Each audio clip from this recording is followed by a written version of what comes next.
Representative Dubitsky. Thank you, Mr. Chairman. Mr. Chairman, we have a Fourth Amendment right. We're protected against unreasonable searches and seizures. And the reason why we have that right is to protect people who have not done anything wrong from being detained, questioned, harassed by authorities simply because of the way they look, simply because of who they are, simply because they are in the wrong place at the wrong time.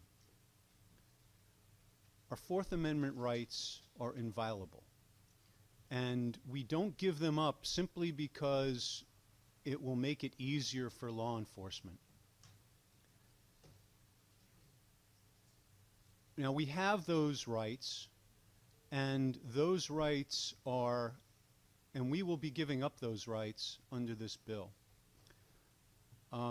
I call this bill the Racial Profiling Enabling Act. Under this bill, there will be nothing to prevent a law enforcement officer from stopping any person who they think shouldn't be where they are. All they have to say is, "I thought I saw a gun." How many times have we heard that over the last several years? "I thought I saw a gun." That's all the cop has to say.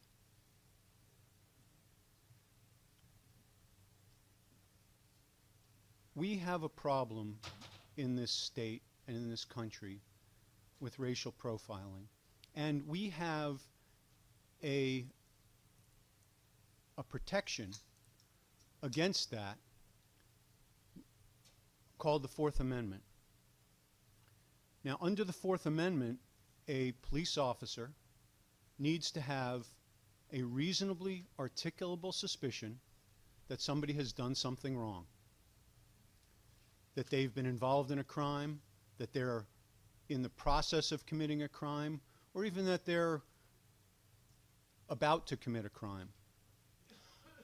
A police officer can't just pull over any car they want and demand to see a driver's license. They have to see something wrong. They have to see swerving. They have to see a tail light out. They have to have a report that that car was involved in some kind of crime or suspicious activity. They can't just go pull people over. Well, this bill would allow exactly that for people walking on the street. Terry versus Ohio, U.S. Supreme Court case, said you can't do that. You can't just single somebody out, stop them, and demand to see ID. You can't just pat them down.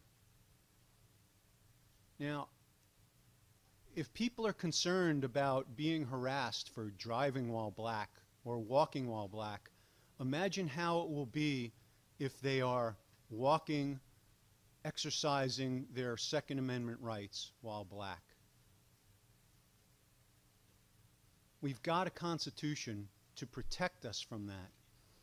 And under our current law acknowledges that a police officer can stop and detain somebody and demand to see a pistol permit if they have a reasonable suspicion of a crime.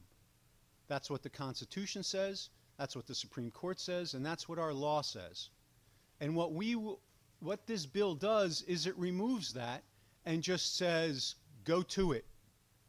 Anytime you think you see a gun, you can detain that person and demand to see a permit.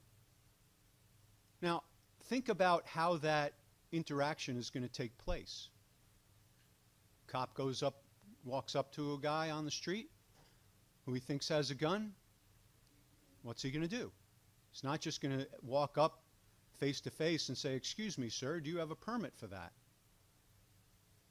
He's going to, first off, demand that firearm is removed from the person, disarm the person while he's checking. So that person is now detained. That person is now cannot leave on his own volition. So they are being detained. Depending on how long that detention takes place, that could be a legal arrest because they're not free to leave. Plus, the police officer probably has the firearm in his possession. Then he runs his permit. How long does that take? I don't know, 5, 10 minutes. During that time, this person is either standing on the sidewalk, sitting on a stoop, or maybe has been escorted into a police cruiser for his own protection. These are not going to be good interactions with the police, even for people who have done nothing wrong. And you know who's going to be approached first. People who are walking, who are the wrong color in the wrong neighborhood. This is a bill that opens itself up for abuse. Now, I fully support law enforcement. I know the vast majority of law enforcement officers are conscientious professionals who would never engage in any type of racial profiling.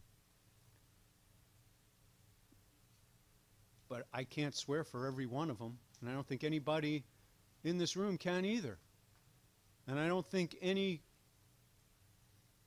commanding officer is able to 100% swear for every single person, because you never know what's going to happen in a given situation. We have a Constitution to protect against just that thing.